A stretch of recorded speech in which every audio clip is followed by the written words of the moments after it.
हाँ जी देवियों सज्जनों, क्या हाल है आपका। स्वागत है आपका लोक बंधु के यूट्यूब चैनल पर। मैं हूं अभिषेक और हमारे चल रहे हैं करंट अफेयर की सीरीज। राजस्थान का करंट मैं आपको पढ़ा रहा हूं। अप्रैल मंथ का करा चुका हूं, अभी अपने मई मंथ के 1 से 10 मई तक के करंट अफेयर इसके अंदर करेंगे। ठीक है, तो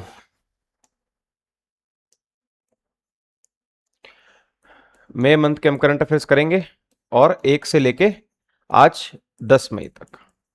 ठीक है, ये जो हमारे करंट अफेयर्स है इसकी अगर आपको पीडीएफ चाहिए तो पीडीएफ आपको लोक बंधु के टेलीग्राम चैनल पर मिल जाएगी। ठीक है जी, और टेलीग्राम चैनल का जो लिंक है वो डिस्क्रिप्शन के अंदर मिल जाएगा। बहुत ही बढ़िया करंट अफेयर्स होने वाले हैं। जैसे अप्रैल मंथ के आपने देखे थे वैसे ही मई मंथ के आपको मिलेंगे। और इसका जो सोर्स है वो ऑफिशियल बड़े अच्छे तरीके से गवर्नमेंट सोर्स से, जहां से बहुत ज्यादा पॉसिबिलिटी रहती है वहीं से बनाया गया। तो शुरू करते हैं अपन। 1 से लेकर 10 मई तक के अपने करंट अफेयर हैं। चलिए, इन चीजों को अपने इसके अंदर कवर करेंगे। सबसे पहले तो योजनाएं, उसके बाद महोत्सव, मेले यानी कि फेयर्स, फेस्टिवल्स वगैरह, आर्थिक विकास एवं समझौते, चर्चित व्यक्तित्व, पुरस्कार, प्रमुख अभियान, खेल, विविध यानी कि मिसलेनियस। ठीक है, तो सबसे पहले हम करंट अफेयर शुरू करते हैं, योजनाएं एवं नीतियां। सबसे पहली योजना देखो कौन सी है, प्रधानमंत्री फसल बीमा योजना। अब प्रधानमंत्री फसल बीमा योजना के अंदर हमें कुछ फैक्ट्स पे ध्यान देना है। पहली बात तो इस योजना के अंदर जब जो पॉलिसी बनाई जाती है उन पॉलिसीज की फॉर्मेशन की बात आई कि कौन इसको कितने अच्छे तरीके से कर रहा है, तो उसके अंदर हमारा जो राजस्थान था उसकी राजस्थान की पहली रैंक आई है। यह बात आपको बहुत इंपॉर्टेंट है, ध्यान रखनी है। ठीक है, कि प्रधानमंत्री फसल बीमा योजना के तहत पॉलिसी जारी करने में राजस्थान देश का प्रथम स्थान पर है। कौन से स्थान पर है? प्रथम स्थान पर है। ठीक है, 2,19,00,000 पॉलिसी जारी कर दी गई है। तो बस ये दो ही फिगर आपको इसके अंदर ध्यान रखने हैं। पहला फिगर तो ये कि राजस्थान की रैंक कौन सी है, और दूसरा फिगर ये कि 2,19,00,000 पॉलिसीज जो है इस देश के अंदर जारी कर दी गई है। हाईएस्ट नंबर है ये। ठीक है, चलो जी, अब इसका आगे चलते हैं। क्वेश्चन देखो इसका, प्रधानमंत्री फसल बीमा योजना के संदर्भ में निम्नलिखित कथनों पर विचार कीजिए। प्रधानमंत्री फसल बीमा योजना के तहत पॉलिसी जारी करने में राजस्थान देश का प्रथम स्थान है। क्या प्रथम स्थान है क्या? ठीक है, राजस्थान में इस योजना के तहत देश में सर्वाधिक 2,19,00,000 पॉलिसी जारी करी है। बिल्कुल 2,19,00,000 वाली फिगर भी सही है और सर्वाधिक भी है। ठीक है, सर्वाधिक, सबसे ज्यादा भी है। राजस्थान इस योजना के तहत पॉलिसी जारी करने में देश के दूसरे स्थान पर है। जारी करने में दूसरे पे था क्या? नहीं, पहले पे था। तो पहला सही, दूसरा सही, केवल एक और दो। ठीक है, चलिए अगली कौन सी है, कॉटन प्रोडक्टिविटी मिशन। हमें इसमें क्या करना है, जो हमारी कॉटन होती है उसका प्रोडक्शन बढ़ाना है। कपास का प्रोडक्शन हमें बढ़ाना है। अब इसके अंदर कुछ आपको ध्यान रखने वाली चीजें जो ये है कि सबसे पहले तो इसको केंद्रीय कैबिनेट ने अप्रूव कब दे दी, तो दे दी वो 5 मई 2026 को। इसकी समय सीमा कब से कब तक रखी गई, ये इंपॉर्टेंट है, 2026-23 से लेकर 2030-31 तक। कब से कब तक है? 2026-23 से लेकर 2030-31 तक। कुल राशि जो इसके अंदर इन्वेस्ट हो चुकी है वो है 5,669.22 करोड़ रुपए। ठीक है, अब इसके अंदर करना क्या है, 5F पे ध्यान देना है। किस पे? 5F है इसके अंदर। ये 5F आपको ध्यान रखने हैं, प्लस इसके साथ साथ जो 5F की जो सीरीज है जिस फॉर्म में, वो आपको ध्यान रखने हैं। ठीक है, ऐसा नहीं है कि farm to fibre to factory to fashion to foreign है, हम इसको फॉरेन पहले कर दें फैक्ट्री बाद में कर दें, ऐसा नहीं करना। हमें इसी फॉर्म में farm to fibre to factory to fashion to foreign, ये इसका 5F है। जो कॉटन प्रोडक्टिविटी मिशन, जो कॉटन उत्पादकता मिशन है, इसके अंदर आ रहा है। तो इसको आपको इसी कॉलम में, जिस कॉलम में मैंने बताया उसी कॉलम में आपको याद करना है। ठीक है, मेनली क्या उद्देश्य था मिशन का, ऑब्जेक्टिव क्या है मिशन का, कि रोग और कीट प्रतिरोधी उच्च उपज वाली किस्म की बीजों के विकास पर बल, कपास की उत्पादकता बढ़ाना। मेन काम क्या है? प्रोडक्शन बढ़ाना। मेन काम क्या है? प्रोडक्शन बढ़ाना। बस इतना याद रखना है आपको कि प्रोडक्शन को बढ़ाना है, उत्पाद बढ़ाना है। किसका? हमें कॉटन का। ठीक है, अब इसके अंदर इसकी इंप्लीमेंटिंग बॉडी कौन सी है, इसको चलाने वाले मंत्रालय कौन सा है, कौन ये बागडोर अपने हाथ में ले रहा है, किसको चलाएंगे, तो वो है भैया ministry of agriculture and farmers welfare. एक तो ये मंत्रालय चला रहा है और दूसरा चला रहा है हमारा मिनिस्ट्री ऑफ टेक्सटाइल। ये दोनों मिलकर इस मिशन को चला रहे हैं। कौन कौन से? कृषि एवं किसान कल्याण मंत्रालय और वस्त्र मंत्रालय द्वारा। ये दोनों इसके नोडल एजेंसीज हैं जो हमारे कॉटन के इस मिशन को चला रही है। ठीक है, 2031 तक क्या करना है? कपास की उत्पादकता को बढ़ावा देना है। समझ गए? और कहां से कहां तक लेके जाना है? 440 किलोग्राम हेक्टेयर से बढ़कर 755 किलोग्राम हेक्टेयर करके 498 लाख गांठ का उत्पादन करना है। ये फिगर भी आपको इंपॉर्टेंट है, पूछ सकते हैं कि जो हमारा इसका ऑब्जेक्टिव है उस ऑब्जेक्टिव के तहत इसको कहां से कहां तक लेके जाना है, तो 440 किलोग्राम हेक्टेयर से लेकर 755 किलोग्राम हेक्टेयर तक इसको अपने को लेके जाना है। आगे चलते हैं, इसके क्वेश्चन कर लेते हैं। क्वेश्चन देखो इसका क्या है। इस मिशन की केंद्रीय कैबिनेट ने 5 मई 2026 को अप्रूवल दी, तो बताओ भाई 5 मई 2026 को दी थी क्या? बिल्कुल 5 मई 2026 को दी थी। मैंने बोला था इसकी समय सीमा इंपॉर्टेंट है, तो समय सीमा के यही थी क्या इसके अंदर 2026 से लेकर 2030-31 तक? बिल्कुल समय सीमा इसके अंदर यही थी। इस मिशन का क्रियान्वयन केवल, ये जो देखो ये जो ओनली वाले स्टेटमेंट होते हैं ना, केवल वाले स्टेटमेंट होते हैं ये वाले, ये अब इन स्टेटमेंट के अंदर प्रॉब्लम क्या होती है, इनको एक्सट्रीम स्टेटमेंट कहते हैं। एक्सट्रीम स्टेटमेंट का मतलब किसी एक चीज पर बहुत ज्यादा भार दे रहा है, किसी एक चीज पर बहुत ज्यादा इंडल जा रहा है कि यही था और इसके अलावा कोई नहीं था, तो भाई वो स्टेटमेंट 99% गलत होता है। आप चाहे पीवी को दिखा के देख लेना, आप चाहे यूपीएससी को उठा के देख लो, किसी को उठा के देख लो, ऐसा कोई एक्सट्रीम स्टेटमेंट आपको मिलता है तो वो 99% गलती होता है। तो इसमें भी क्या होगा, गलती होगा। एलिमिनेशन लगा के देख लें क्या, ये गया ये गया ये गया, सही आ गया आंसर, चौथा सही है। देख लो, इस मिशन का लक्ष्य 2031 तक कपास के उत्पादकता को 440 से बढ़ा के 755 करना है। ठीक है, तो हमने पढ़ा था ये फिगर, तो ये योजना भी हमारी कंप्लीट होती है। आगे चलते हैं, 8वां पोषण पखवाड़ा। ठीक है, अब इसके अंदर हमें याद जो रखना है वो पहले तो इसका जो ऑर्गेनाइजेशन है, जिसका जो कराया गया था, इसका जो आयोजन है वो किसके द्वारा कराया गया, तो वो मंत्रालय जो हमारा है वुमेन एंड चाइल्ड डेवलपमेंट का, उसके द्वारा कराया गया। ज्यादातर क्वेश्चन यही चांस पूछने का इसमें से ज्यादा है, और ये गलत होने का चांस भी ज्यादा है, क्योंकि पोषण पखवाड़ा है, सिंपल सिंपल ऊपर बोला है, तो उसमें वुमेन एंड चाइल्ड डेवलपमेंट का एकदम से दिमाग में नहीं बसती सकती। ठीक है, तो कौन से मंत्रालय द्वारा, महिला एवं बाल विकास मंत्रालय के द्वारा इसको कराया जा रहा है। कौन से, हमारे 8वें पोषण पखवाड़े को। स्टार्ट कब से हुए, शुभारंभ कब से हुए, तो 9 अप्रैल 2026 को। ठीक है, अन्नपूर्णा देवी जी हमारी मंत्री हैं इसी मंत्रालय के, इनके द्वारा इसको स्टार्ट किया गया। किसको, 8वें पोषण पखवाड़े को। किसके द्वारा, अन्नपूर्णा देवी जो इसी हमारे महिला एवं बाल विकास मंत्रालय की मंत्री हैं उनके द्वारा। और मंत्रालय कौन सा लगता है, महिला एवं बाल विकास मंत्रालय इसमें लगता है। इसकी थीम वेरी इंपॉर्टेंट है, थीम याद रखनी है आपको, थीम बहुत इंपॉर्टेंट है। थीम ये है कि हमें ब्रेन का डेवलपमेंट करना है पहले 6 साल की जिंदगी के अंदर, मैक्सिमम जितना हो सकता है। ठीक है, जीवन के प्रथम 6 वर्षों में अधिकतम मस्तिष्क विकास, जीवन के प्रथम 6 वर्षों में अधिकतम मस्तिष्क विकास जो हमें करना है, वो इसकी थीम है। किसकी, हमारे पोषण पखवाड़े की। अब इसके अंदर पूछा जा सकता है, ये जो पोषण पखवाड़ा चल रहा है नेशनल लेवल की स्कीम है, इसके अंदर राजस्थान ने कैसा काम किया है, राजस्थान ने किस प्रकार की एक्टिविटीज कराई है, राजस्थान किस रैंक पर है, तो अपने को पता होना चाहिए।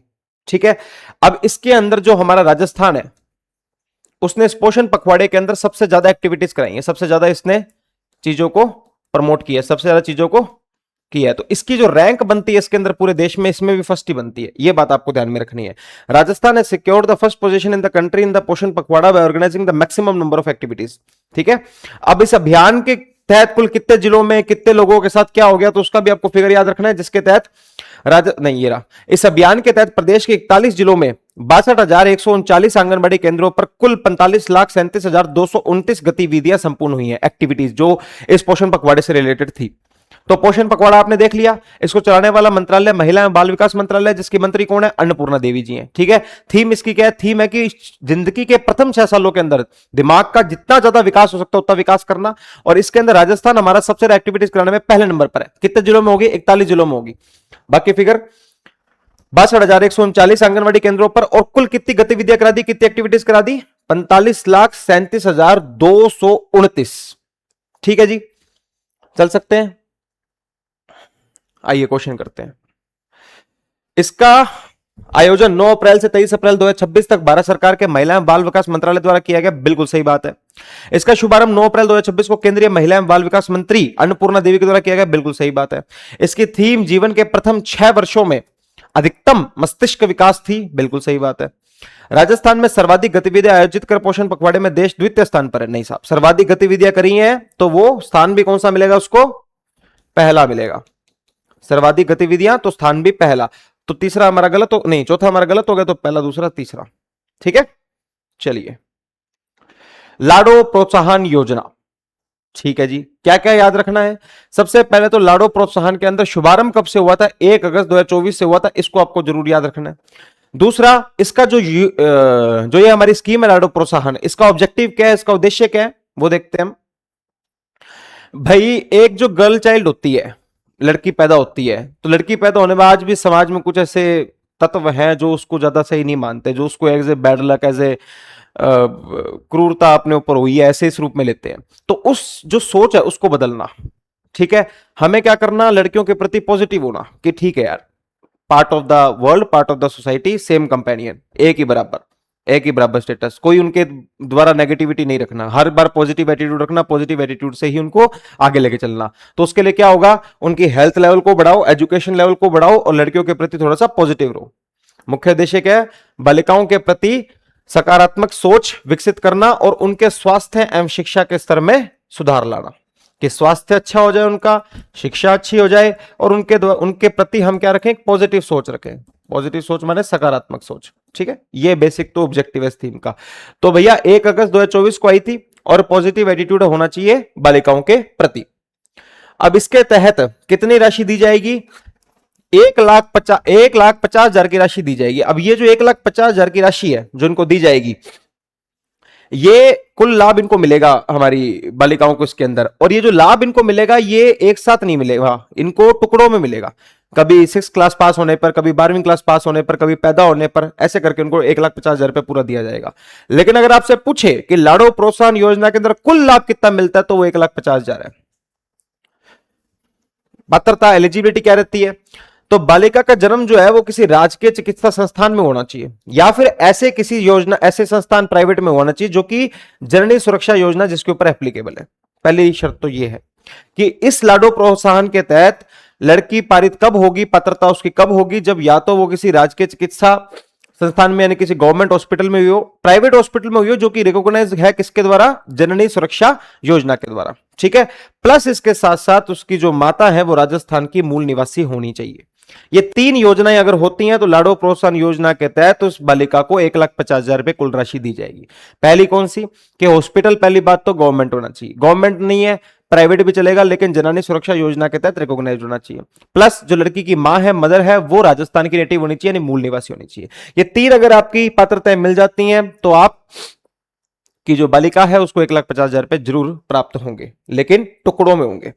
क्या क्या दस्तावेज हमारे पास होने चाहिए, ठीक है, सबसे पहले तो या तो मूल निवास प्रमाण पत्र होना चाहिए, आपके पास अपना मूल निवास है, या आपका जो विवाह है, मैरिज सर्टिफिकेट, विवाह पंजीयन प्रमाण आपके पास होना चाहिए।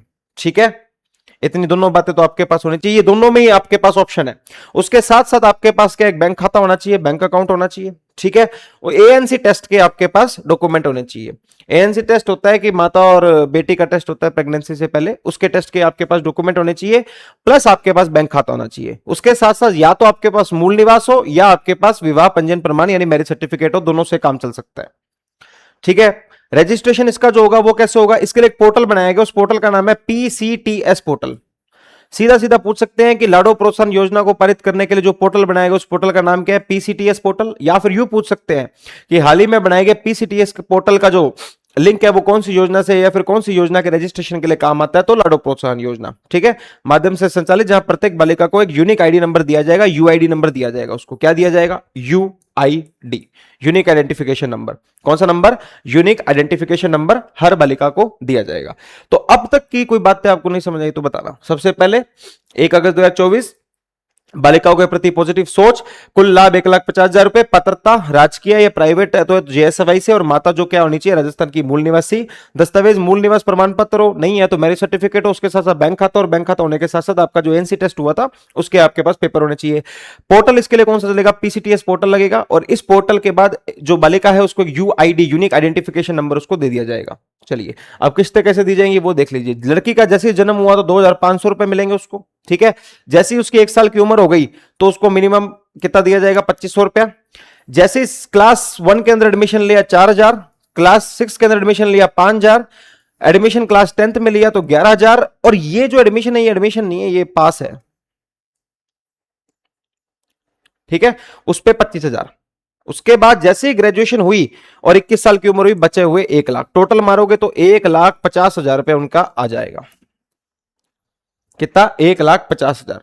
सबसे पहले जन्म होते ही 2,500, 1 वर्ष की आयु होती 2,500, तो यानी कि 1 वर्ष तक 5,000 रुपए मिल गया। पहले तो बर्थ पे मिल गया, बर्थ के साथ साथ जैसे ही आयु हुई तो 2,500 और मिल गया, तो 2,500 और 2,500 5,000। उसके बाद पहली कक्षा में 4,000, छठी कक्षा में 5,000, और 10वीं कक्षा प्रवेश करने पर 11,000 और इसके बाद पास करने पर 25,000 और बचे हुए 1,21,000 की उम्र में जब उनको ग्रेजुएशन हो जाएगी। क्वेश्चन करते हैं इसके, क्या इस योजना का आयोजन 1 अगस्त 2024 से हुआ था? बिल्कुल।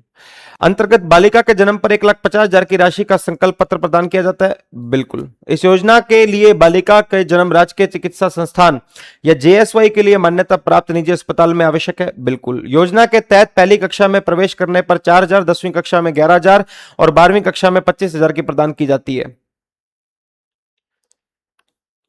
10वीं कक्षा में कितनी है? 11,000, पहली कक्षा में 4,000 और उसके बाद 25,000। बिल्कुल सही बात है। स्नातक उत्तीर्ण करने पर 21 वर्ष की आयु होने पर किस्त के रूप में 25,000 प्रदान किए जाते हैं। नहीं साहब, यहां गलत हो गया मामला, क्योंकि जैसे ही आपकी 21 साल की एज हुई प्लस आपने ग्रेजुएशन कर ली, जैसे ही आपकी 21 साल की एज हुई प्लस आपने ग्रेजुएशन कर ली, तो आपको कितना 1,00,000 रुपए दिया जाता है, ना कि 25,000 रुपए। तो इसके से हमारा 5वां स्टेटमेंट गलत हो गया, पहला, दूसरा, तीसरा, चौथा स्टेटमेंट सही है। देख लो एक बार इसको। ठीक है जी, चलिए अब आते हैं हमारे महोत्सव, मेले और कार्यक्रम, इनके बारे में पढ़ते हैं। हमारे यहां पर क्या है कि दूसरी कंबाइंड कमांडर्स कॉन्फ्रेंस हुई है। ठीक है, कंबाइंड कमांडर्स कॉन्फ्रेंस हुई है। अब हमारे लिए जानने की बात क्या है कि कहां हुई है, तो भाई साहब कंबाइंड कमांडर्स कॉन्फ्रेंस जो हुई है वो जयपुर में हुई है। क्या हुई है? जयपुर में हुई है। ठीक है, इतनी बातें आपको पता होना चाहिए। दूसरा मोस्ट इंपोर्टेंट थिंग, ये जो हमारी कंबाइंड कॉन्फ्रेंस हुई है, इसके अंदर इसकी थीम क्या थी? तो थीम थी भाई साहब इसकी मिलिट्री कैपेबिलिटी न्यू टेरिटरी। क्या थी? मिलिट्री कैपेबिलिटी न्यू टेरिटरी, नए क्षेत्र में सैन्य क्षमता। कि राजस्थान जैसा नए क्षेत्र है मिलिट्री के लिए, तो उसमें सैन्य क्षमता क्या हो सकती है, कैसे बढ़ा सकते हैं, कैसे प्रोडक्टिविटी को बढ़ा सकते हैं, डिफेंस की चीजें कैसे इंक्रीज कर सकते हैं। ठीक है, अब इसके अंदर कौन कौन लोग, जो बड़े लोग इसके अंदर शामिल हुए, सबसे पहले तो हमारे डिफेंस मिनिस्टर राजनाथ सिंह जी इसके अंदर थे। उसके बाद हमारे सीडीए जो chief of defence staff general Anil Chauhan इसके अंदर थे। तो ये दोनों बातें आपको पता होनी चाहिए। तो जनरल अनिल चौहान जी ने और हमारे जो डिफेंस मिनिस्टर राजनाथ सिंह जी ने, दोनों ने इसको कंबाइंड कमांडर्स कॉन्फ्रेंस को अटेंड किया, जो कि जयपुर शहर के अंदर हुई थी 7 और 8 मई को। थीम क्या थी कि नए क्षेत्र में जो हमारी मिलिट्री क्षमता उसको बढ़ाना। ठीक है, हुआ क्या कहते हैं इसके अंदर? Drone repair, customisation centres developed at many military base of the country including Jaipur. कोई बात नहीं, ज्यादा ध्यान मत दो इसमें, ये तो ऐसा ही पॉइंट है। The conference was organise to mark the completion of 1 year of operation Sindoor. ये इसका बेसिक ऑब्जेक्टिव दूसरा हो गया कि ये कॉन्फ्रेंस कब की गई है? जब ऑपरेशन सिंदूर को 1 साल पूरा हो गया। तो 7 और 8 मई को ऑपरेशन सिंदूर को 1 साल पूरा हो गया, जयपुर में हुई। सीडीएस वहां पर जनरल अनिल चौहान उपलब्ध थे, राजनाथ सिंह जी उपलब्ध थे, और 7 और 8 मई को ये शुभारंभ इसका हुआ था। ठीक है, जो हमारा विजन है 2047 तक का, क्या विजन है? विकसित भारत का। क्या है? विकसित भारत का। तो मुझे बताओ विजन पूरा होगा क्या विकसित भारत हमारा 2047 तक? 2047 तक हमारा विजन होगा क्या पूरा विकसित भारत का? क्या लगता है आपको? बताना कमेंट्स बॉक्स में। ठीक है, तो रक्षा मंत्री जी ने हमारा जो विजन है 2047 का, उसका एक हिंदी वर्जन लॉन्च किया। ठीक है, और एक डॉक्ट्रिन करी गई, integrated communication architecture to enhance indigenous strength of the service. सम्मेलन में सेवा के स्वदेशी ताकत बढ़ाने के लिए रक्षा मंत्री ने विजन 2047 का हिंदी संस्करण यानी कि हिंदी ट्रांसलेशन पेश किया है, और joint doctrine for integrity communications and architecture भी जारी किया है। ठीक है, चलिए दूसरा, हमारे committee of presiding officers consulted to review the committee of system legislatures of the country. इसका मतलब बता रहा तुम देखो, हमारी जो विधानसभा होती है, कोई भी विधानसभा है, उन विधानसभा के अंदर उनकी कमिटी समितियां होती हैं, है ना? तो वो समितियों की फंक्शनिंग कैसे हो रही है, क्या वो लेजिस्लेचर को काम करने में मदद कर रही है कि नहीं कर रही है, विधानमंडल को सही तरीके से चला पा रही है नहीं चला पा रही है, किसी प्रकार के ट्रांसपेरेंसी में दिक्कत तो नहीं है, तो उसके लिए एक कमेटी बनाई गई। ठीक है, उस कमेटी की दूसरी मीटिंग हुई है। अब वो क्या कहती है देख लेते हैं। जो कब हुई थी? पहली बात तो ध्यान रखना, 5 मई 2026 को हुई थी, और कहां हुई थी? राजस्थान विधानसभा के अंदर हुई थी। तो कोई पूछ ले कि दूसरी मीटिंग जो हुई है उन प्रिसाइडिंग ऑफिसर्स की, जो कि रिव्यू करने आए थे, लेजिस्लेचर के द्वारा बनाई गई कमेटी, इसको उनकी मीटिंग का हुई है राजस्थान विधानसभा जयपुर के अंदर। ठीक है, अब इस कमेटी के अंदर जो थे हमारे, वो 6 विधानसभाओं के स्पीकर आए थे। ये ध्यान रखना आपको, इस कमेटी के अंदर 6 विधानसभाओं के स्पीकर थे। वो 6 विधानसभा कौन कौन सी है पहले तो वो पता होनी चाहिए, कितनी विधानसभा है वो पता होनी चाहिए। तो 3 तो पीपीपी है। ठीक है, पीपीपी कौन से हैं? मध्य प्रदेश, उत्तर प्रदेश, हिमाचल प्रदेश। जो तीनों प्रदेश आते हैं हमारे, वो तीनों प्रदेश इसके अंदर है, UP, MP, HP, Uttar Pradesh, Madhya Pradesh, Himachal Pradesh. ठीक है जी। राजस्थान का करंट पढ़ रहे हैं तो राजस्थान तो है ही, 4 तो हो गए। 2 कौन से हैं आपके, ओडिशा और सिक्किम। बस समझ गए कि जो हमारी विधानसभाएं होती हैं, उन विधानसभाओं के अंदर जो समितियां आती हैं वो किस तरीके से काम कर रही हैं, उनको रिव्यू करने के लिए यह समिति बनी थी। दूसरी मीटिंग हुई है 5 मई 2026 को राजस्थान विधानसभा जयपुर के अंदर। 6 हमारे इसके अंदर विधानसभाओं के अध्यक्ष गए थे। कौन कौन से, PPP, UP, MP, HP, Uttar Pradesh, Madhya Pradesh, Himachal Pradesh. उसके बाद एक राजस्थान तो है ही, तो राजस्थान, उड़ीसा प्लस सिक्किम।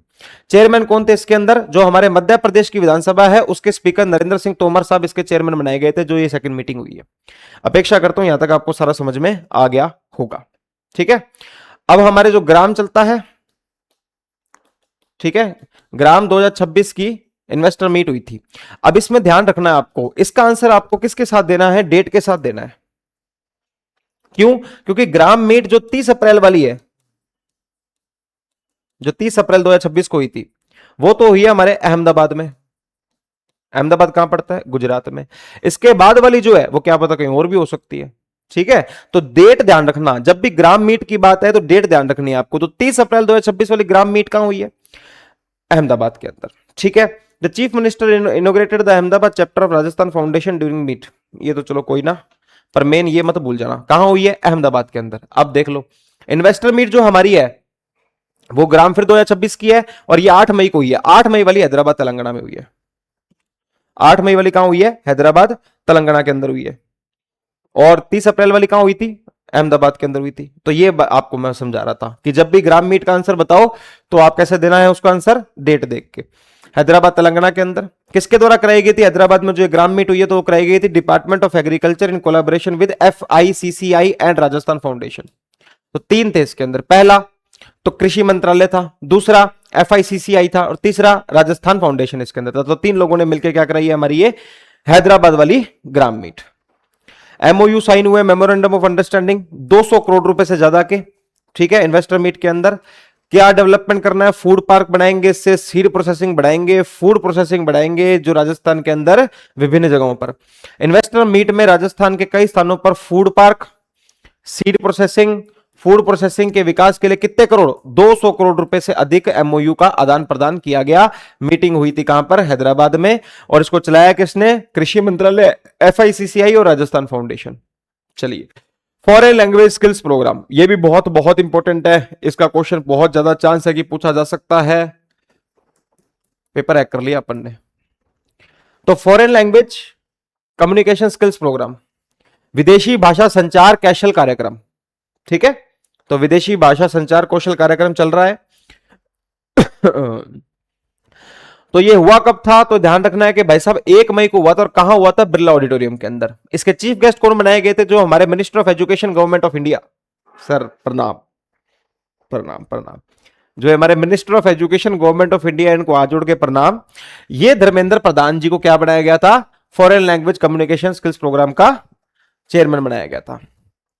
सर कृपा बरसाओ सर, थोड़ी सी पेपरों को संभाल लो।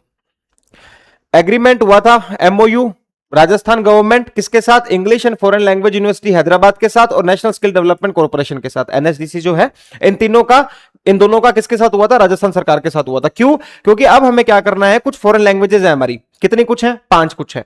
तो 5 फॉरेन लैंग्वेजेस को लोगों को सिखाया जाएगा, उनको पढ़ाया जाएगा, ताकि वो एक्सेल कर पाए लैंग्वेजेस में, जॉब अपॉर्चुनिटीज ढूंढ पाए, बेरोजगारी खत्म हो जाए। तो वो सारी चीजें इसके अंदर होंगी। ये हुआ कहां था, बिरला ऑडिटोरियम के अंदर हुआ था। धर्मेंद्र प्रधान जी इसके अंदर आए थे। राजस्थान सरकार कहती है MOU साइन कर लो भैया अभी। तो MOU किसके साथ किया, एक तो हैदराबाद के अंदर English and foreign language university है, हैदराबाद कहां गई, ये English and foreign language university, और साथ ही साथ NSDC national skill development corporation, इन दोनों ने MOU किया।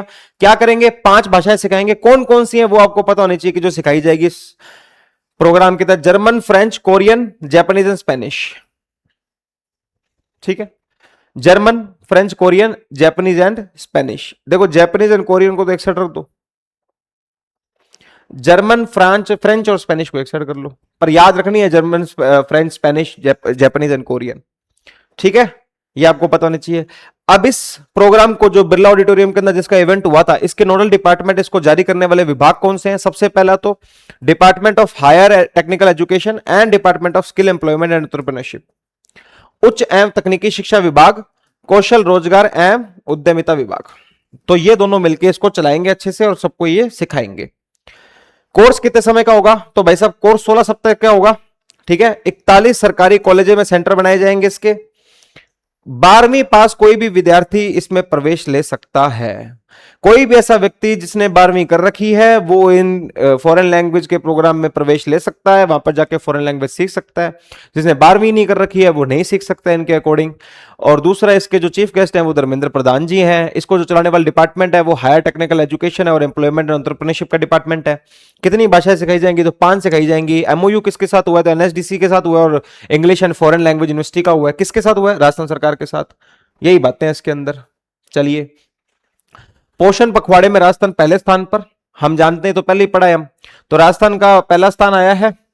ठीक है, 112.33% हमारी उपलब्धि हुई है। पखवाड़े के तहत 41 जिलों में 45.37 लाख से ज्यादा गतिविधियां आयोजित की गई है। महिला एवं बाल विकास मंत्रालय ने देश भर में 9 से 23 अप्रैल तक पोषण पखवाड़ा चलाया था। सिंपल वही बातें हमने पहले ही पढ़ ली थी पोषण पखवाड़े की, वही सारी बातें। तो पोषण पखवाड़े राजस्थान की रैंक कौन सी है? पहली। ठीक है, उसके बाद 41 जिलों में कितनी एक्टिविटीज? 45.37 लाख गतिविधियां इसने करी। अगली बार, पिछले वाले में अपना फिगर पूरी थी, इसमें बस 45.37 लाख के छोड़ दिया। और 9 से 23 अप्रैल तक केंद्रीय एवं बाल विकास, महिला एवं केंद्रीय बाल विकास मंत्रालय के द्वारा इसको चलाया गया था। ये आ जाओ भैया, इंटरनेशनल जैज डे। जैज पता है वो क्या होता है? जैज एक तरह का म्यूजिक जॉनर होता है। चलो, सबसे पहले ही ध्यान रखना है, इंटरनेशनल जैज डे बनाया कहा गया था? तो जो आरआईसी है हमारा राजस्थान इंटरनेशनल सेंटर, वहीं पर इंटरनेशनल जैज डे बनाया गया था। कहां है आरआईसी? तो जयपुर में। भाई कहां है? जयपुर में। ठीक है जी। किसके द्वारा कराया गया? ऑर्गेनाइज भी जब हुआ आरआईसी के अंदर है तो ऑर्गेनाइज भी कहते हम ही कर देंगे, आरआईसी नहीं कर दिया। और साथ में इसके आरआईसी के साथ एक और विभाग था, राजस्थान पर्यटन विभाग, राजस्थान टूरिज्म डिपार्टमेंट। तो आयोजक कौन थे? राजस्थान इंटरनेशनल सेंटर तो था ही, और साथ में राजस्थान पर्यटन विभाग द्वारा इसको आयोजित करवाया गया था। ठीक है, इसके अंदर मेन परफॉर्मेंस किसने दी थी? तो मेन परफॉर्मेंस एक बैंड है।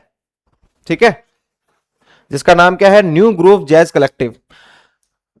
इनके जो लीड सिंगर है वो कौन है? गौरव, जो इनके लीड सिंगर भी है और लिरिसिस्ट भी है। तो क्या नाम है बैंड का? New groove jazz collective. Lead singer Gaurav है, इसको ध्यान रखना है।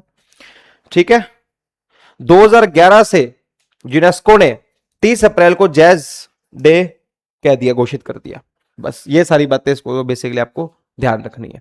तो जैज डे आरआईसी के अंदर हुआ। आरआईसी ने साथ साथ किसने करवाया? टूरिज्म पर्यटन विभाग ने कराया। New groove jazz collective band का नाम है, गौरव उसके सिंगर है। और कब से बनाया जा रहा है? 2011 से बनाया जा रहा है। एक्सएसआई टेक यूथ एनक्लेव, जो एक्सएसआई टेक यूथ एनक्लेव हुई है जयपुर में, एक कॉलेज पढ़ता है सेंट जेवियर, उसके अंदर हुई है। इसकी थीम क्या थी? सस्टेनेबल डेवलपमेंट एंड विकसित भारत बाय 2047। सस्टेनेबल डेवलपमेंट पता है वो क्या होती है? सस्टेनेबल डेवलपमेंट ऐसे होती है कि जब आप डेवलपमेंट तो कर रहे हो, पर उन डेवलपमेंट के लिए जिन रिसोर्सेज का इस्तेमाल आप कर रहे हो वो रिसोर्सेज सीमित हैं, तो इस तरीके से इस्तेमाल करो कि आने वाले भी हमारे जनरेशन उन रिसोर्सेज का इस्तेमाल कर सके। इसको क्या कहते हैं? सस्टेनेबल डेवलपमेंट कह देते हैं। तो यही थीम रखी थी इसने एक्सएसआई टेक यूथ एनक्लेव ने, एक तो विकसित भारत 2047 और sustainable development. Main objective to promote innovation among youth and raise awareness of the sustainable development goals. बिल्कुल गोल्स हैं कुछ। हमारे आईएसवी सरवन्ना कुमार इसके मुख्य अतिथि थे। ठीक है, आईएसवी सरवन्ना हमारे इसके क्या थे?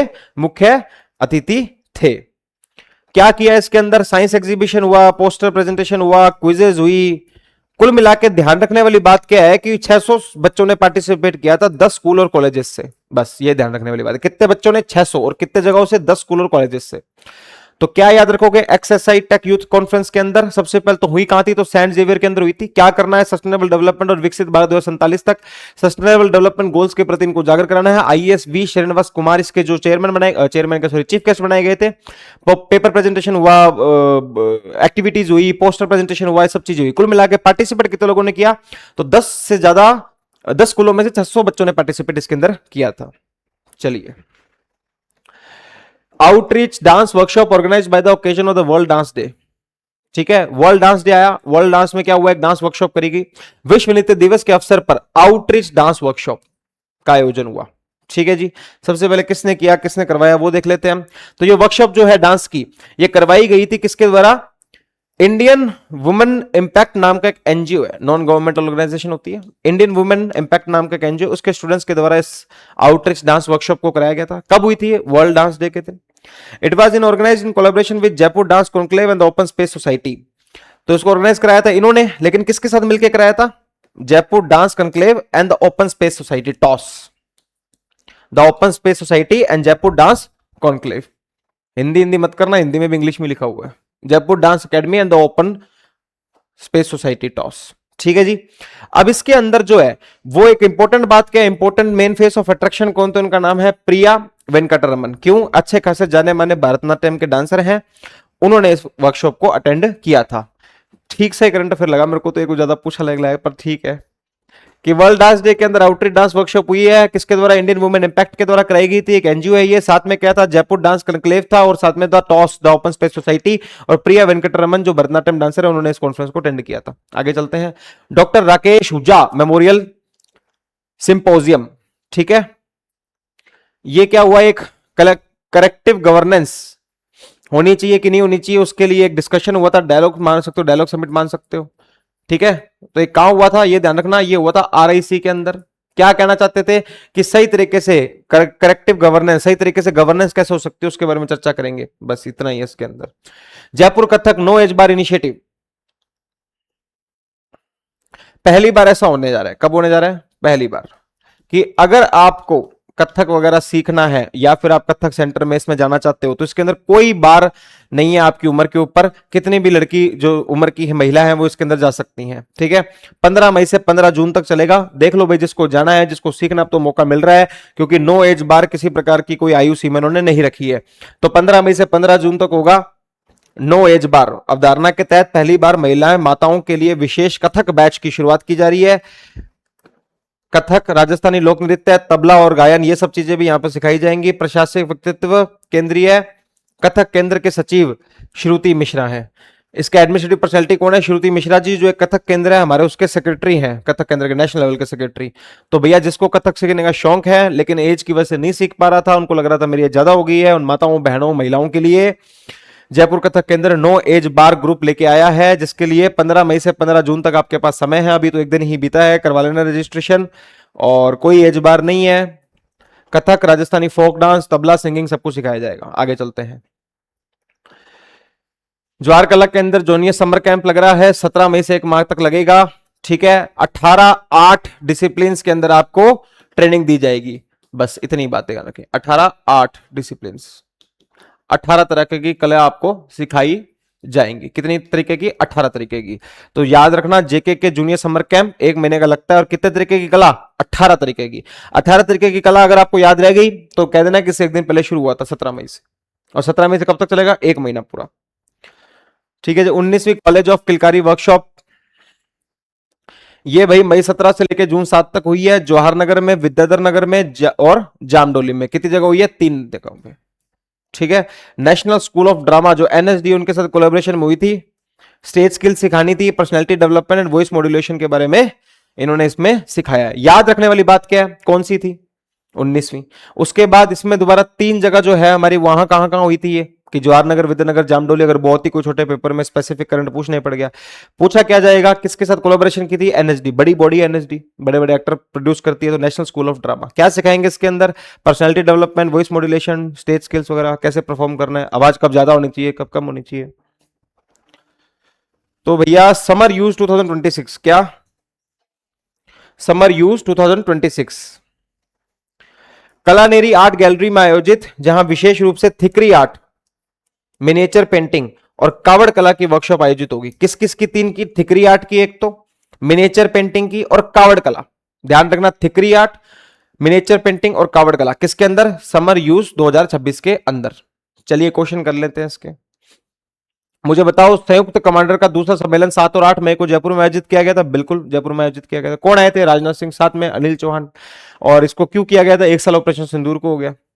ग्राम 2026 की इन्वेस्टर मीट 30 अप्रैल। अब ये देखो 30 अप्रैल आ गया ना, तो 30 अप्रैल नहीं आता तो अहमदाबाद तेलंगाना में कंफ्यूज हो जाते।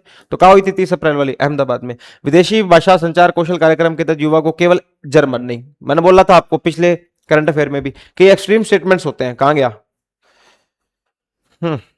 ओनली, ये ओनली, ये केवल ओनली आगे एक्सट्रीम स्टेटमेंट है, ज्यादातर गलत ही होता है, तो इसको काट दो। काटते तो आंसर ही आ जाएगा शायद। ये आंसर है पहला, दूसरा, चौथा। चौथा भी सही है। इंटरनेशनल जैज डे का आयोजन राजस्थान इंटरनेशनल सेंटर जयपुर में किया गया। बिल्कुल समझ में आ रहा है कि नहीं आ रहा? चल सकते हैं। चलिए, आर्थिक विकास है समझौते। राजस्थान का पहला आर्बिट्रेशन एंड मीडिएशन सेंटर, आपको पता है आर्बिट्रेशन और मीडिएशन क्या होता है? आर्बिट्रेशन और मीडिएशन क्या होता है? देखो, जब भी दो लोगों के बीच में विवाद होता है तो विवाद करने के बाद वो लोग कोर्ट जाते हैं, कोर्ट में जाके बात करते हैं कि भी साहब इसने मेरे साथ ये किया, वो कहता है कि नहीं मैंने नहीं किया, इसने किया। दोनों के प्रतिनिधि जो होते हैं वो अपनी बात जज साहब को बता देते हैं और माननीय जज साहब ने जो डिसीजन दे दिया वो फाइनल है। शॉर्ट में यही होता है। आर्बिट्रेशन एंड मीडिएशन का मतलब होता है बीच में जाके बातचीत से मैटर सुलझाना आउट ऑफ द कोर्ट। ठीक है, होती एक टाइप ऑफ बॉडी है, कोर्ट से रिलेटेड बॉडी होती है, लेकिन कोर्ट नहीं होती है। ठीक है, इसका जो इसका फैसला आता है उसको कोर्ट में चैलेंज कर सकते हैं अपने बाद में, पर कोशिश ये रहती है कि पहले बातों से मैटर सलट जाए। तो उसका क्या हुआ, राजस्थान का पहला ऐसा आर्बिट्रेशन और मेडिएशन सेंटर बनाया गया जिसके अंदर जाके चर्चा करने के लिए जगह होगी, बात कर लो, लोग होंगे वहां पे और अपना मैटर सलटा सकते हो बात करके। कहां बनाया गया? तो लीगल सर्विसेज सदन जो है जयपुर के अंदर, वहां बनाया गया लीगल सर्विसेज मुफ्त की, pro bono. Inauguration, justice Sandeep Mehta ji वहां पर आए थे जो कि सुप्रीम कोर्ट के हैं, और साथ में हमारे एक्टिंग चीफ जस्टिस अभी जो है संजीव प्रकाश शर्मा जी राजस्थान हाईकोर्ट के, वो वहां पर उपस्थित थे। कौन कौन उपस्थित थे? सुप्रीम कोर्ट के न्यायाधीश संदीप मेहता जी, और हमारे जो कार्यवाहक मुख्य न्यायाधीश हैं वो कौन थे? हमारे संजीव प्रकाश शर्मा और जस्टिस संदीप मेहता, दोनों यहां पर अवेलेबल थे इनोग्रेशन के लिए। पहला बनाया गया कहां? लीगल सर्विस सदन जयपुर में, याद रखना इसको, इंपॉर्टेंट है ये। इनोग्रेशन ऑफ नक्षत्र वाटिका एंड हर्बल वाटिका, दो वाटिकाएं बनाई गई। कौन कौन सी? एक तो नक्षत्र वाटिका और हर्बल वाटिका। ठीक है, कहां बनाई गई? राजस्थान विधानसभा के अंदर। ठीक है, उसके बाद इनोग्रेशन 5 मई 2026 को हुआ। अध्यक्ष जो हमारे विधानसभा के अध्यक्ष हैं, जो स्पीकर साहब है वसुदेव देवनानी जी, उनके द्वारा इसका इनोग्रेशन किया गया। आगे चलते हैं। एक ये ध्यान रखना भैया, ईओआरओ की मास्टर स्ट्रोक टेस्ट सीरीज चल रही है, प्राइस मात्र 999 है, 10 मई से शुरू होगी, जब तक आपके एग्जाम है तब तक चलेगी। और जो एसआई का री एग्जाम हो रहा है उसके लिए भी टेस्ट सीरीज शुरू कर दी है, वर्दी टेस्ट सीरीज। अगर आप इनको लेना चाहते हैं तो आप इस नंबर पर व्हाट्सएप करके संपर्क कर सकते हैं। कब शुरू होगी कब खत्म होगी बताया गया है। अच्छी टेस्ट सीरीज है, बहुत मेहनत से बनाई गई है, बहुत ही ज्यादा हाईली इफेक्टिव क्वेश्चन है इसके अंदर। ठीक है, तो आप बना लीजिए मन अपना। चलिए, the state's first hi-tech park library, राज्य की पहली सबसे हाईटेक पार्क लाइब्रेरी कहां बनाई गई? विद्याकुंज के अंदर। सॉरी, क्या नाम है इसका? विद्याकुंज। क्या नाम है? विद्याकुंज। ठीक है, विद्याकुंज क्या है? एक लाइब्रेरी है। कहां बनाई गई? अलवर के अंदर। कहां बनाई गई? अलवर के अंदर। ये दोनों बातें आपको ध्यान में रखनी है। ठीक है, हमारे जो केंद्रीय मंत्री हैं किसके? Forest and environment, Shri Bhupender Yadav ji, और हमारे जो मंत्री हैं किसके? स्टेट के फॉरेस्ट के, वो संजय शर्मा जी। संजय शर्मा अलवर सिंह है जितना मेरे को याद है, तो शायद इसलिए अलवर में बनी है। तो राज्य की पहली हाईकोर्ट हाईटेक पार्क लाइब्रेरी, नाम क्या है? विद्याकुंज, अलवर। भूपेंद्र यादव जी और साथ में हमारे संजय शर्मा जी ने इसका उद्घाटन किया। चले आगे, रावत बाटा का सेल्फ सफिशिएंसी इन फ्यूल। अब हमारा देखो न्यूक्लियर प्लांट है कोटा के अंदर, जो हमारा ये रावत बाटा, अब इसके अंदर क्या है? हम सेल्फ सफिशिएंट हो गया, अब हमें किसी बाहरी देश पे डिपेंडेंसी की इसको तो जरूरत नहीं है, उसके बारे में न्यूज है। तो सबसे पहले ध्यान रखना कहां है? कोटा के अंदर। एशिया का लार्जेस्ट एनएफसी बन चुका है न्यूक्लियर फ्यूल कॉम्प्लेक्स। ठीक है, इतनी बात आपको पता होनी चाहिए। और हमने हमारा पहला major consignment 140 uranium fuel bundle जो है वो राजस्थान न्यूक्लियर पावर स्टेशन से क्या है ये? हाँ, हमारा जो राजस्थान न्यूक्लियर पावर स्टेशन है जो कि हमारे बिजली सप्लाई करता है, उसको हमने भेजी है रावत बाटा से। कितनी? 140 यूरेनियम फ्यूल बंडल्स। इसके तहत एशिया का सबसे बड़ा न्यूक्लियर फ्यूल कॉम्प्लेक्स भी हमारे पास ही है। ठीक है, अभी 7वीं और 8वीं यूनिट जो है वो भी निकलने के लिए तैयार है, दोनों 700 मेगावाट की एक है। ठीक है, अब हमें किस पे डिपेंडेंट नहीं रहना पड़ेगा? हैदराबाद पे। मेन इस करंट अफेयर का फोकस यही है कि अब डिपेंडेंट नहीं रहना पड़ेगा किसी और जगह पे। ठीक है, NFC has received official approval to produce 500 tonne. Approval कितने की मिली है? 500 टन। किसकी? न्यूक्लियर फ्यूल की। कितनी? हर साल। तो 500 टन बना सकते हैं हर साल। दोबारा से बता दो इसको, पहली बात तो याद रखना रावत बाटा है कहां पे? कोटा के अंदर। इसके अंदर एशिया का सबसे बड़ा न्यूक्लियर फ्यूल कॉम्प्लेक्स बन गया। अभी हमने राजस्थान सरकार को 140 न्यूक्लियर फ्यूल बंडल दिए हैं इनको कि भी आप ले लो और बढ़िया सप्लाई करो। 7वीं और 8वीं यूनिट जो इसकी है वो 700 मेगावाट ईच की है, जिसके लिए हमें अभी अब हैदराबाद पे डिपेंड होने की आवश्यकता नहीं है। एनएफसी को 500 टन अप्रूवल मिल गया, प्रोड्यूस कर सकता है हर साल। ठीक है, ओबीएमएस क्या है भाई? अगर आपको फोर्ट सफारी के अंदर रूम चाहिए, तो आप इस सिस्टम का इस्तेमाल कर सकते हो। राज्य सरकार ने online booking management system start किया है, जो देश का पहला गवर्नमेंट मल्टी साइट प्लेटफॉर्म है, जहां पर आप होटल्स इन फोर्ट सवारी एक क्लिक में कर सकते हो। बढ़िया, जाओ देखो, घूम के आओ। और सिस्टम का नाम याद रखना, online banking management system. Question कर लें इसके। चलिए, आर्थिक विकास एवं समझौतों में से क्वेश्चन है, राजस्थान का पहला आर्बिट्रेशन मेडिएशन सेंटर विधिक सेवा सदन जयपुर में स्थापित है। बिल्कुल सही बात है जी। नक्षत्र वाटिका और हर्बल वाटिका उद्घाटन 5 मई 2026 को विधानसभा परिसर में हुआ। बिल्कुल सही बात है जी।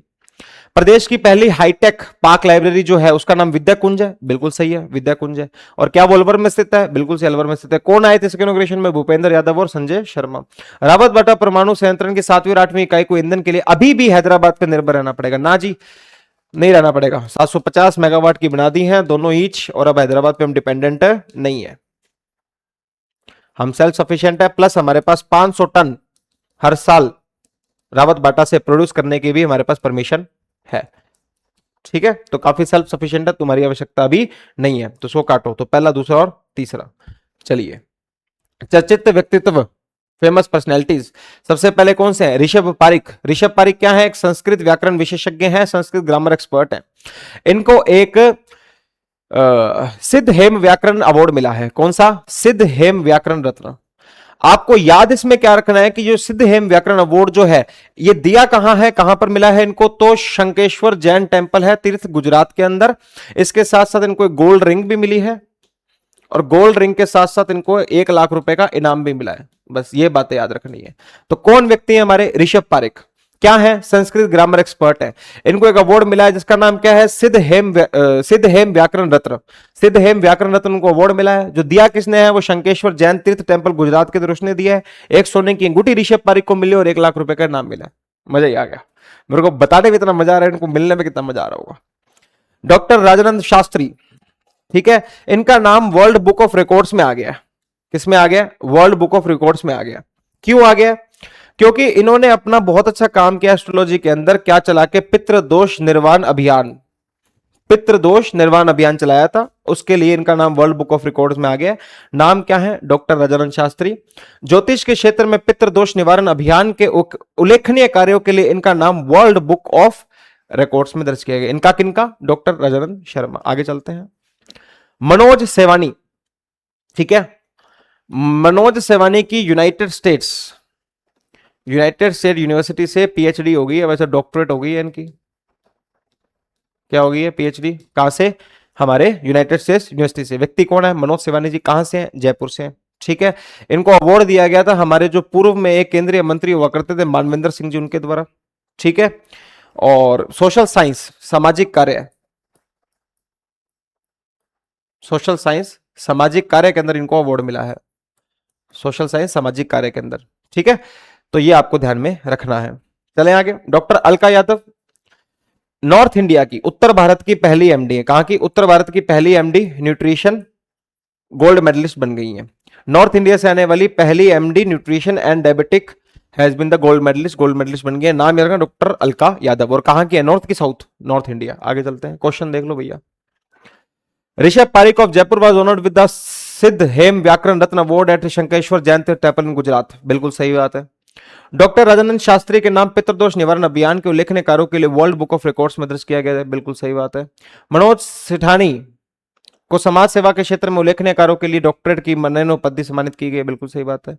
डॉक्टर अलका यादव दक्षिण भारत की पहली एमडी न्यूट्रिशन गोल्ड मेडलिस्ट बन गई है। नहीं साहब, दक्षिण की नीति उत्तर भारत की है, नॉर्थ इंडिया की है। ठीक है, तो नॉर्थ इंडिया की है, तो ये स्टेटमेंट गलत हो गया। पहला, दूसरा, तीसरा सही है। चलिए, अब आते हैं हम अवार्ड यानी पुरस्कारों के ऊपर। सबसे पहले उस्ताद बिस्मिल्लाह खान अवार्ड। कौन सा अवार्ड? उस्ताद बिस्मिल्लाह खान अवार्ड। किसको मिला है? जयपुर के अमीन सबरी को।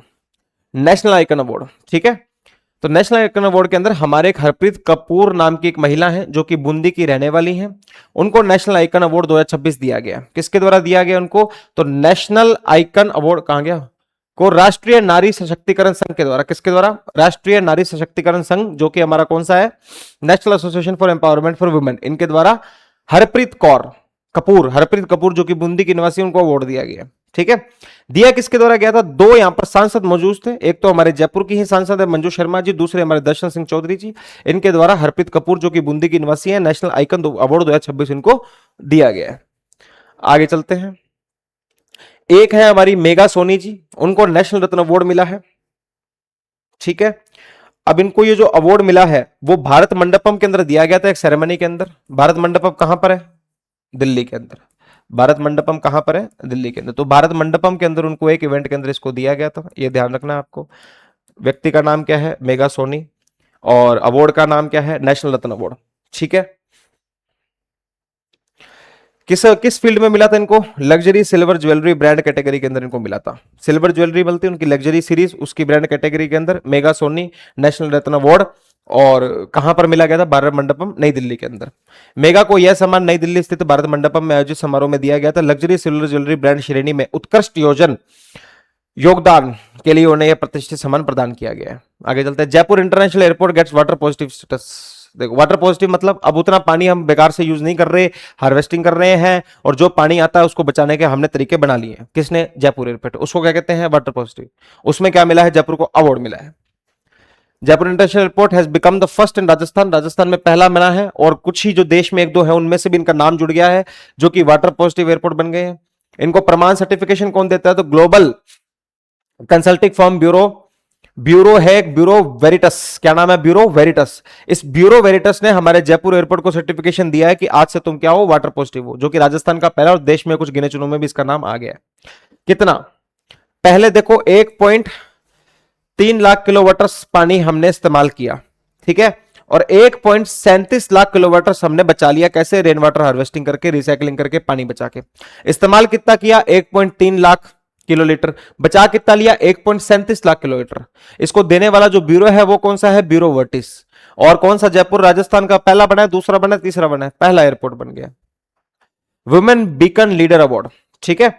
तो वुमेन बीकन लीडर अवार्ड पहले तो ये याद रखना हुए कहां थे? तो अंबेडकर इंटरनेशनल जो सेंटर है हमारा नई दिल्ली के अंदर, उसके अंदर हुए थे। ठीक है। एक हमारे सशक्त पंचायत नेत्री अभियान चल रहा है, उसके तहत एक कॉन्फ्रेंस हुई थी। कौन सा? सशक्त पंचायत नेत्री अभियान चल रहा है, उसके अंतर्गत एक कॉन्फ्रेंस हुई थी, उसके अंदर ये विमेन बीकन लीडर अवार्ड दिया गया। मिला किसको है? वेरी इंपॉर्टेंट, जो हमारे एक रारा ग्राम पंचायत पड़ती है डीग जिले के अंदर, उनकी जो सरपंच है कुसुम सिंह जी, उनको यह दिया गया। क्या नाम है? कुसुम सिंह। ठीक है। रारा ग्राम पंचायत है, कहां पर पड़ती है? डीग जिले मिलती है। उनके सरपंच कुसुम सिंह को अवार्ड दिया गया, प्रतिष्ठित महिला बीकन लीडर अवार्ड से सम्मानित किया गया। ठीक है। क्यों दिया गया था? उन्होंने महिला सशक्तिकरण को बढ़ावा देने की कोशिश करी अपनी ग्राम पंचायत रारा पंचायत के अंदर। ठीक है, इसलिए इसको महिला हितैषी पंचायत, वुमेन फ्रेंडली पंचायत भी कहा गया। उसके उत्कृष्ट विकास कार्यों के लिए इनको क्या दिया गया? विमेन बीकन लीडर अवार्ड दिया गया। महिला का नाम याद रखना, सरपंच का क्या नाम है? कुसुम सिंह, डीग जिला, रारा ग्राम पंचायत। हुआ कहा था ये? अंबेडकर सेंटर के अंदर, जो कहां पड़ता है? नई दिल्ली के अंदर। और एक सशक्त पंचायत नेत्री अभियान चल रहा है, उसके तहत कॉन्फ्रेंस में इनको अवार्ड मिला था। नारदा पुरस्कार, नारदा अवार्ड। हमारे जो विधानसभा के अध्यक्ष है वासुदेव देवनानी जी, उनको 2 मई को जयपुर में आयोजित देवर्षि नगर जयंती, कौन सी? देवर्षि नारद जयंती एवं पत्रकार सम्मान समारोह में 3 पत्रकारों को नारद पुरस्कार सम्मानित किया गया। अब देखना, नारदा अवार्ड दिया किसको गया? जर्नलिस्ट को। किसको? जर्नलिस्ट को। किसके द्वारा दिया गया है? हमारे वासुदेव देवनानी जी क्या है? जो हमारे विधानसभा अध्यक्ष है। क्या है? विधानसभा अध्यक्ष है, उनके द्वारा दिया गया। ठीक है। कहां थी ये सेरेमनी? जयपुर के अंदर ही हुई थी। अब इसके अंदर 3 पत्रकार कौन है, प्लस उनको किस मीडिया में मिला है, वो दोनों बातें आपको पता होनी चाहिए। 3 पत्रकारों के नाम भी, प्लस किस मीडिया में उनको मिला, दोनों बातें। लखबीर सिंह जी जो है उनको तो इलेक्ट्रॉनिक्स में मिला है। लखबीर सिंह को किसको? इलेक्ट्रॉनिक्स में। राम गोपाल जाट को डिजिटल मीडिया में, मदन कलाल को प्रिंट मीडिया में। मदन प्रिंट करता है, रामलाल डिजिटल है, और लखबीर इलेक्ट्रॉनिक्स मीडिया में मिला है। ऐसे आपको याद रखने तीनों पत्रकारों के नाम। ठीक है। चलिए, उस्ताद बिस्मिल्लाह खान सम्मान के विजेता जयपुर के अमीन सबरी हैं, बिल्कुल। बूंदी निवासी हरप्रीत कपूर को नेशनल आइकन अवार्ड 2026 से सम्मानित किया गया, बिल्कुल। जयपुर इंटरनेशनल एयरपोर्ट को वाटर पॉजिटिव एयरपोर्ट का दर्जा ब्यूरो वर्टिस के द्वारा दिया गया, वेरिटस के द्वारा, बिल्कुल। नारद पुरस्कार के अंतर्गत रामगोपाल जाट को प्रिंट मीडिया में, नहीं साहब, प्रिंट मीडिया में मदन जी को था। ठीक है, तो ये स्टेटमेंट गलत होगी, पहला दूसरा तीसरा सही है। आगे चलते हैं। प्रमुख अभियान कौन से चलाए गए हैं? स्वच्छ सहकार समृद्ध सहकार कैंपेन, ठीक है, कि सहकार, स्वच्छ सहकार समृद्ध सहकार कैंपेन कब से कब तक चलाया गया था? 4 मई से 29 मई तक। क्या करने के लिए? जो हमारा सहकारिता विभाग होता है, जो कोऑपरेशन डिपार्टमेंट होता है, उसको स्ट्रेंथन करने के लिए, ठीक है, ताकि वो ऑफिस को क्लीन रखें, टाइडी रखें और अपनी प्रशासनिक कला को बढ़ाएं।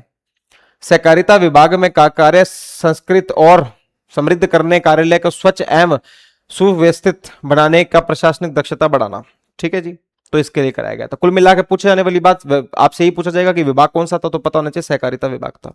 कौन सा? सहकारिता विभाग, सहकारिता विभाग था। Jaipur women's festival, women's welfare campaign, तो महिला जयपुर महिला महोत्सव महिलाओं के लिए कल्याण का अभियान 10 मई 2026 से शुरू हो रहा है। खेल सेतु फाउंडेशन की ओर से इंदिरा गांधी पंचायती राज एवं ग्रामीण विकास संस्थान में जीवीएस के सहयोग से, ठीक है जी। कौन सी फाउंडेशन है? खेल सेतु। कौन सी है? खेल सेतु। और Indira Gandhi institute of Panchayati Raj and rural development. चलिए आगे चलते क्वेश्चन करते हैं। तो भाई स्वच्छ सहकार समृद्ध सहकार अभियान का आयोजन 4 मई 2026 को, ठीक है, और इस अभियान का उद्देश्य सहकारिता विभाग में कार्य संस्कृति को शुद्ध करना तथा प्रशासनिक दक्षता बढ़ाना। जयपुर महिला महोत्सव का आयोजन 10 मई 2026 को जयपुर में किया गया। जयपुर महिला महोत्सव का आयोजन केवल राजस्थान पर्यटन विभाग द्वारा किया गया। केवल वाला तो काम ही खराब हो जाएगा यहाँ पे हर बार, तो इसको सही कर दो। चलो, ये थोड़े इंपॉर्टेंट खेल है भाई, खेल से क्वेश्चन आना बहुत ही संभावित होता है, तो उसको थोड़ा ध्यान से देखेंगे अपन, है ना। एक सेकेंड,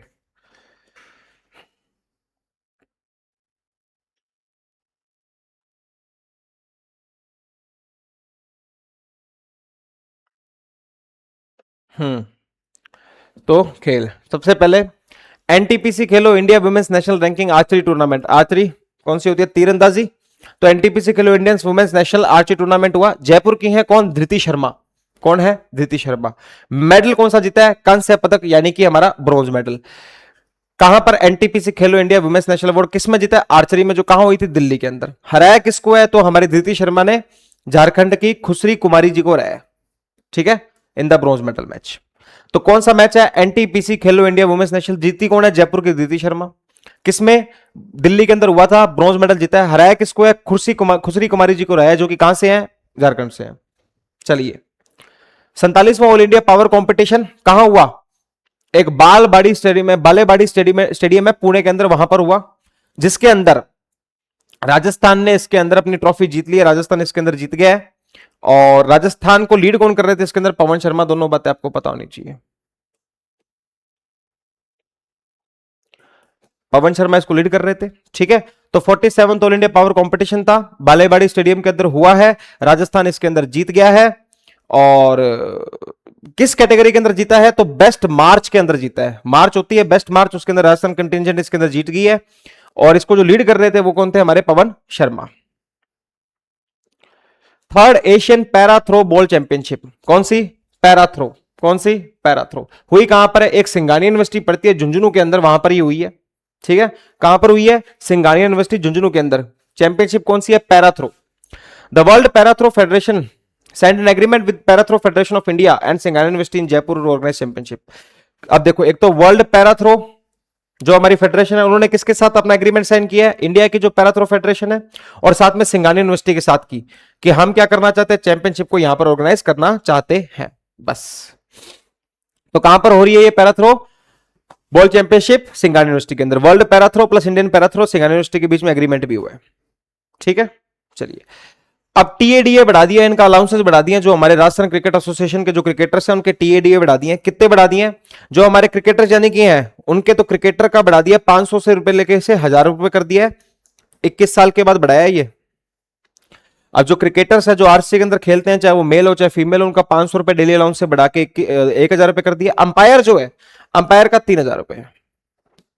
कितना? 3000। और टीएडीए जो खिलाड़ियों का 1000। 37th Saraigarh national body building championship. तो Saraigarh national body building championship हुई है, नंबर कौन सा? 37वां। जीते कौन है? राजस्थान के अरशन खान। कौन? अरशान खान, जिनको चैंपियन ऑफ चैंपियंस का टाइटल मिला है, ठीक है जी। और इसी कंपटीशन में प्रवीण कुमार हैं जो हमारे राजस्थान के, वो 6ठे नंबर पर आए हैं। पर याद क्या रखना है? अरशान खान को याद रखना है, जो कि हमारे Saraigarh national body building championship में गए और चैंपियन ऑफ चैंपियंस का टाइटल लेके आए हैं।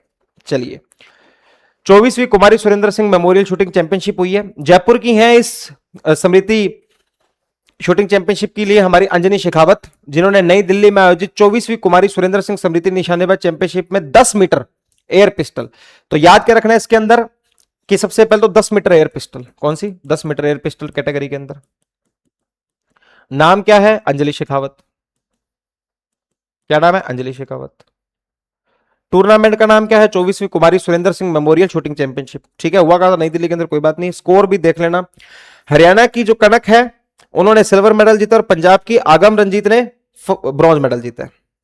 ठीक है, बस ये ध्यान रखना। तो चैंपियनशिप जो हुई थी उसका नाम क्या था, 24वीं Kumari Surendra Singh memorial shooting championship Delhi के अंदर हुई थी। अंजलि शेखावत जो जयपुर की है, उन्होंने पहला, राजस्थान की है जो उन्होंने पहला इसके अंदर गोल्ड मेडल जीता है। कनक जो है जो हमारी हरियाणा की, उन्होंने सेकंड यानी कि सिल्वर मेडल जीता है। और पंजाब की आगम रंजीत जो है उन्होंने हमारा ब्रॉन्ज मेडल जीता है। चलिए, रीवा अरोड़ा सर्फर है जी, सर्फर पता है आपको, समुद्र के अंदर सर्फिंग करते हैं। ठीक है, लिटिल अंडमान प्रो नाम की एक चैंपियनशिप हुई थी, किस नाम से, लिटिल अंडमान प्रो, जिसमें टॉप 3 में जगह बनाई है किसने, जयपुर की सर्फर रीवा अरोड़ा ने। तो रीवा अरोड़ा जो है जयपुर की सर्फर हैं, उन्होंने लिटिल अंडमान नाम से एक सर्फर चैंपियनशिप हुई थी, उसके अंदर अपने टॉप 3 के अंदर ये आ गई हैं। राजस्थान से पहली पार्टिसिपेंट है इस नेशनल लेवल सर्फिंग कॉम्पिटिशन के अंदर। ये कॉम्पिटिशन जो था वो सर्फिंग फेडरेशन ऑफ इंडिया के द्वारा बटलर वे बीच अंडमान निकोबार के अंदर कराया गया था। ये सारी बात आपको ध्यान में रखनी है। व्यक्ति का नाम रीवा अरोड़ा। टॉप 3 के अंदर एक लिटिल अंडमान नाम का टूर्नामेंट है, तो उसके अंदर ये टॉप 3 के अंदर रही है। राजस्थान की तरफ से पार्टिसिपेट करने वाले इस कंपटीशन में पहली महिला करवाया किसके द्वारा गया था, सर्फिंग फेडरेशन ऑफ इंडिया। कहां पर कराया गया था, एक बटलर वे बीच पड़ता है कहां पर, अंडमान निकोबार में, उसके अंदर। चलिए, 45वीं sub junior shooting ball championship state category की। देखो, अब ये 45वीं सब जूनियर जो शूटिंग बॉल चैंपियनशिप हुई है, ये हुई कहां थी, जोधपुर के अंदर हुई थी। कहां हुई थी, जोधपुर के अंदर। ठीक है, अब इसके अंदर अगर मैं बॉयज कैटेगरी की बात करूं तो बॉयज कैटेगरी के अंदर विनर रहा है जयपुर। ठीक है, और सेकंड नंबर पर रहा है श्री गंगानगर। बॉयज कैटेगरी के अंदर विनर कौन रहा है, जयपुर, और हमारे जो सेकंड नंबर पे कौन रहा है, हमारा गंगानगर। अगर गर्ल्स कैटेगरी की बात आ जाए तो इसके अंदर विनर यहां भी जयपुर ही है, लेकिन जो सेकंड नंबर पे रहा है वो रहा है अजमेर। बस इतनी ध्यान रखनी है आपको। तो 45वां सब जूनियर स्टेट शूटिंग चैंपियनशिप, इसके अंदर बॉयज कैटेगरी में विनर जयपुर, गर्ल्स में भी विनर जयपुर, लेकिन रनर अप में बॉयज में श्री गंगानगर और गर्ल्स में अजमेर। आगे चलते हैं, क्वेश्चन करते हैं। धृति शर्मा जयपुर की won a bronze medal in the NTPC Khelo India national ranking archery tournament. The Rajasthan team won the best march past trophy in the 47th all India electricity competition. बिल्कुल सही बात है, इधर ही पढ़ दूं क्या। एनटीपीसी खेलो इंडिया महिला नेशनल रैंकिंग तीरंदाजी टूर्नामेंट 2026 में जयपुर की धृति शर्मा ने कांस्य पदक जीता। बिल्कुल सही है। 47वीं खेल अखिल भारतीय विद्युत प्रतियोगिता में राजस्थान दल ने सर्वश्रेष्ठ मार्च पास्ट की ट्रॉफी जीती। बिल्कुल सही बात है। थर्ड एशियन पैराथ्रो बैल चैंपियनशिप में मेजबानी सिंघानिया यूनिवर्सिटी झुंझुनू द्वारा की गई है। 24वीं कुमार सुरेंद्र सिंह स्मृति निशानेबाजी चैंपियनशिप में अंजलि शेखावत ने महिलाओं में 25 मीटर, मैंने बोला था ना कि मीटर में से कुछ गड़बड़ होगी, 10 मीटर। ठीक है, तो 1 2 और 3। चलिए, ये हमारा लास्ट पार्ट है इसका, मिसलेनियस यानी विविध आपके करंट अफेयर्स। तो राजस्थान ने स्वगणना शुभारंभ की है, लॉन्च ऑफ सेल्फ सेंसस। पहली बात स्टार्ट कब से हुई, ठीक है, कमेंसमेंट, सॉरी शुरुआत बोला कब, क्या शुरू कर रहे हैं, 1 मई से। स्वगणना कब तक हुई, 15 मई, 1 मई से लेकर आने वाले 15 दिन तक। ठीक है, उस 15 दिन के बाद जैसे ही 15 दिन पूरे होते तो हाउस लिस्टिंग स्टार्ट होगी, मकान सूचीकरण स्टार्ट हो गया अगले दिन 16 मई से 14 जून तक। ठीक है, अब इसके अंदर स्वगणना करने के लिए सबसे पहला फॉर्म किसने भरा, ये बहुत इंपॉर्टेंट है इस पूरे करंट अफेयर के अंदर। वो इंपॉर्टेंट ये है, जो हमारे गवर्नर है राज्यपाल हरिबाऊ किशनराव बागड़े जी, ठीक है, उनके द्वारा सबसे पहले स्वगणना का फॉर्म भरा गया। तो राजस्थान ने क्या शुरू कर दिया, सेल्फ सेंसस स्वगणना। और जो स्वगणना इन्होंने शुरू करी है वो कमेंसमेंट तो 1 मई से हुई थी। सेल्फ सेंसस इनका 1 मई से 15 मई तक चला, 15 मई खत्म होती, 16 मई से 14 जून तक इनका हाउस लिस्टिंग यानी कि इनका मकान सूचीकरण शुरू हो गया। पहले व्यक्ति जो स्वगणना भरने वाले थे हमारे, वो कौन है, हरिबाऊ किशनराव बागड़े। ठीक है, एक ये है कि हमारे अर्बन डेवलपमेंट ऑटोनॉमस गवर्नमेंट जब्बर सिंह खर्रा जी जो है वो कोपेनहेगन जाके आए हैं, कैपिटल ऑफ डेनमार्क, 1 मई से 10 मई, याद रखना भैया, ये इंपॉर्टेंट है। सैंडलवुड, चंदन, ठीक है, हमारे यहां पर राज्य सरकार ने कुछ जगहों के ऊपर सैंडलवुड यानी चंदन के वन उगाने की परमिशन दे दी है। कहां दी है, पहले तो जिले याद कर लो। जिले कैसे याद करोगे? बस में जाके याद करोगे। कैसे करोगे? बस में। बांसवाड़ा, उदयपुर, सिरोही, नीचे वाले ही हैं। बस में और बहुत बनते हैं, लेकिन ऊपर नहीं जाना अपने को, नीचे ध्यान रखना है। तो नीचे बस में ये तीन ही है, बांसवाड़ा, उदयपुर, सिरोही। बांसवाड़ा में झांटलिया नाम की जगह है, और उदयपुर में बांकी है, और सिरोही में जानापुर है। तो बस में जाना है बांसवाड़ा, उदयपुर और सिरोही। अब बस में बांसवाड़ा में कौन सी? झांतलिया, उदयपुर में बांकी, और सिरोही में जानापुर। ठीक है। 10,000 से ज्यादा जो हमारे चंदन के पौधे हैं उनको प्लांट किया जाएगा हर एक जगह पर। तो टोटल कितने हो गए? 30,000। एक जगह पे 10,000 है तो ठीक है। तो बांसवाड़ा, उदयपुर और Sirohi. Visit of parliamentary standing committee rural development Panchayati Raj Rajasthan. जो हमारे एक पार्लियामेंट्री की स्टैंडिंग कमेटी है, कमेटी का नाम क्या है? रूरल डेवलपमेंट के ऊपर जो है वो पंचायती राज राजस्थान आई थी। ये कब आई थी? 1 से 4 मई तक। मीटिंग जयपुर में हुई थी। चेयरमैन कौन है इस कमेटी के? वो याद रखना, सप्तगिरी शंकर जी। हमारी जैसे राजस्थान स्टेट की विधानसभा में समितियां होती हैं, पार्लियामेंट में, केंद्र में भी समितियां होती हैं। एक हमारी समिति है रूरल डेवलपमेंट पंचायती राज, उस समिति के जो स्टैंडिंग कमेटी है वो जयपुर में आई थी। उस कमेटी के चेयरमैन कौन है? सप्तगिरी शंकर जी। देश का पहला पंचगव्य चिकित्सा पाठ्यक्रम कहां शुरू हो रहा है? पहले तो वो याद रखना। तो मोकलावास, जोधपुर में हो रहा है। इसका उद्घाटन हमारे जो पशुपालन मंत्री हैं जोगाराम पटेल जी, उनके द्वारा किया गया था। जोगाराम कुमावत जी, जोगाराम कुमावत के द्वारा किया गया था। ये कोर्स जो है वो कौन कौन चलाएंगे? तो कहां पर? डॉक्टर सर्वपल्ली राधाकृष्ण राजस्थान आयुर्वेदिक यूनिवर्सिटी जोधपुर जो अंदर है उसके अंदर। और लक्ष्य पर्यावरण कुजिन कल्याण संस्था जो इन दोनों के द्वारा मिलकर चलाया जा रहा है। किसके द्वारा? डॉक्टर सर्वपल्ली राधाकृष्ण राजस्थान आयुर्वेदिक विश्वविद्यालय जोधपुर के अंदर जो है, प्लस लक्ष्य पर्यावरण व्यंजन कल्याण संस्था के संयुक्त तत्वाधान से संचालित किया जा रहा है। याद क्या रखना है? कहां हुआ था और उद्घाटन किसने किया था और कौन कौन से इसके अंदर यूनिवर्सिटी है जिसको चला रही है। क्वेश्चन में चलते हैं। राजस्थान में स्वगणना का शुभारंभ 1 मई 2026 से हुआ था। बिल्कुल साहब। स्वगणना 1 मई से 15 मई तक तथा मकान जो सचिकरण है वो 16 मई से 14 जून तक था। बिल्कुल सही बात है। चंदन वन जानतलिया, बांकी, जानापुर में विकसित किए जा रहे हैं। बिल्कुल। जानतलिया कहां पड़ता है? बांसवाड़ा, बांकी, उदयपुर और जानापुर सिरोही के अंदर। सही बात है। देश का पहला पंचगव्य चिकित्सा पाठ्यक्रम जयपुर में शुभारंभ किया जा रहा है। नहीं साहब, मोकलबास नाम की जगह पड़ती है जोधपुर के अंदर। क्या नाम है? मोकलबास। कहां पड़ती है जगह? जोधपुर के अंदर। कौन आए थे? जोगाराम कुमावती जिसको करने आए थे। सर्वपल्ली राधाकृष्ण यूनिवर्सिटी और एक लक्ष्य इंस्टीट्यूट है, दोनों के द्वारा इसको चलाया जा रहा है। तो चौथा तो हो गया हमारा गलत, पहला दूसरा सही है, तो ये हमारा कंप्लीट हो गया। ठीक है जी। इस अगर आपको टेलीग्राम लिंक ढूंढने में कोई प्रॉब्लम हो रही है या फिर आप सर्च नहीं कर पा रहे हो या उतना समय नहीं मिल पा रहा है, तो इस जो हमारा ये बारकोड है इसको स्कैन करना। स्कैन करने के बाद आप सीधा उस करंट अफेयर्स के पीडीएफ वाले चैनल पे पहुंच जाओगे आप। और थैंक यू वेरी मच अगर अब तक पूरी क्लास आपने ली है। ये हमारे मई के 1 से लेके 10 तक के हमारे करंट अफेयर कंप्लीट हो गए हैं। जल्दी आपको 11 से लेके 20 तक के भी ले आएंगे और फिर 21 से लेके आपको मंथ एंड कर देंगे आपका। और ये जो करंट अफेयर हैं हाईली इफेक्टिव हैं। आप इसको खूब पढ़ के देखना, आपको पता लगेगा कि पेपर में पूछे जाने वाले क्वेश्चंस हैं। और कोई भी राजस्थान का पेपर आप देख के देख लो, बड़ा छोटा, बहुत बड़ा, बहुत छोटा, उसके अंदर आपको करंट दिख जाएगा और आपका पेपर अच्छे से हो जाएगा। ठीक है जी। और चैनल को यार अगर वीडियो अच्छी लगी तो लाइक कर देना, शेयर कर देना अपने दोस्तों को वीडियो जिनको देखनी है, और जाते जाते सब्सक्राइब करके जाना ताकि जब अगली बार वीडियो आए तो आप मिस ना कर जाएं, और बेल आइकन वो उसको भी दबा देना। इतनी सी आपसे मेरी गुजारिश है। ठीक है जी। धन्यवाद। Tata, bye bye, sayonara.